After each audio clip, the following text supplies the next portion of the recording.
Hello and welcome back to the Mind Garden. So today we've got the Mindful Athlete. The Mindful Athlete is one of my most favorite books. I've done a couple of videos before, but I'm not sure I've released them, so I'm a little bit lost. Blame that on my lack of organized thinking. That's another book for later on. We have How to Own Your Own Mind. Very cool book. And if you're into listening to books, self-improvement, then that's just a cheat code for the next video to come. However, back to the Mindful Athlete and this space here, Central Birmingham Cricket Academy, is my place of healing. I go through a lot of suffering, which is probably brought on by myself. But I think becoming self-aware is important. If I didn't become a little bit more self-aware daily, I'd probably keep suffering in the same ways that I did in the past. So it's important to talk about mental health, but not in a way that has lots of negative connotations. Know that Buddha said this: there is no life without suffering. There's always suffering. If you've met a person who hasn't suffered, then they're living in a reality that is one in this universe. I'm telling you, I can tell you something, there is no life without suffering. You've got friends, they've suffered, you've suffered. It'd be crazy. I'd love to meet the person that hasn't suffered. However, let's not turn this into just suffering. This is all about taking suffering, being okay with suffering, and the way to get to that space I found recently is to talk to others about it, because I'd suppressed. So they call it masking in science now. So we're masking. There's a great documentary on at the moment, Paddy McGuinness. His kids have both got autism. It's really good to see him talk about it, because he's a classic example of a person that's lived in a life where they was not ready to have that thrown upon them, and not everybody is. And it's because we live in a world where a lot of the time we're all masking. We're all masking because we live in a social hierarchy. There's a phenomenon called status anxiety, and we all would have felt it every now and then. I did as growing up as a kid, even up until I was probably 30, 35. I felt like I had to be of a certain status to be accepted by those around me. So once again, that's status anxiety. But back to the Mindful Athlete. So why I've brought this book out here, I've become this way, I think, purely because I've had a balance of physical exercise and mental exercise. I listen to books every single night. I've got the physical version here, but I listen to the audio version because I'm an auditory learner. My kids, they love the feel, and they can connect. That's the way they have the mind-body connection when they're taking it on. They use their visual senses and connect the information that way.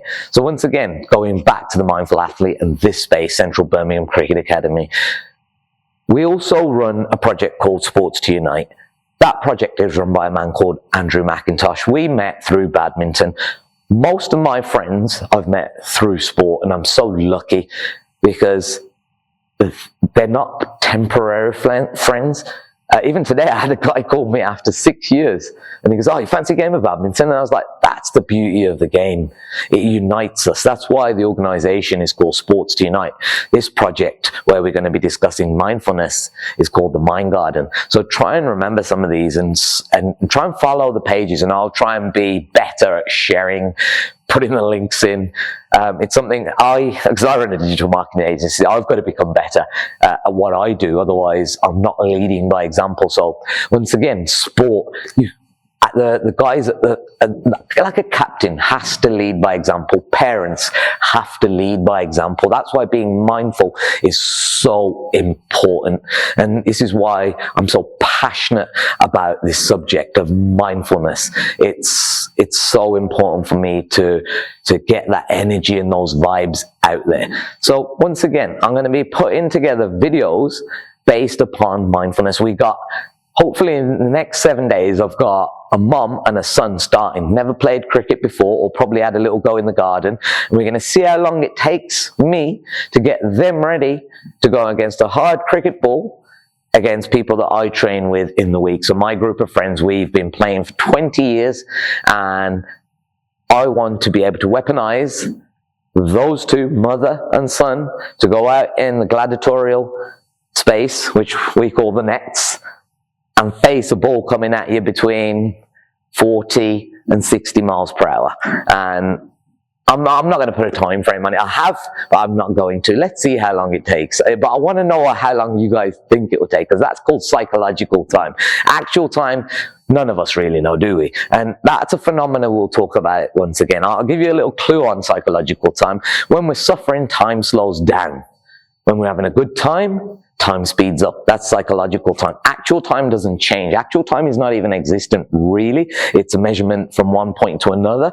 In theory, I'm not sure. Those mathematicians, please get in touch, because I might be talking a load of gibberish. However, I've never seen an animal with a wristwatch, and those animals have been around a lot longer than we have. So I think we created the idea of psychological time rather than actual time, where the sun comes up and comes down. Our interpretation of it is a day, and then the night, and so on. So I'm going to leave you with that, because this video has gone on a little bit too long. But summarizing the video, ongoing, we're going to be talking about mind-body connection, mind-body connection, because a lot of the time we just live up here, and it can become quite dangerous because it's a buildup of energy in one place. Take a volcano, for instance. They explode every so often, but every so often it's vicious, and that's what's happened to me. And I'm learning to be more mindful about this process of suppression and masking and suppression, deeply interlinked.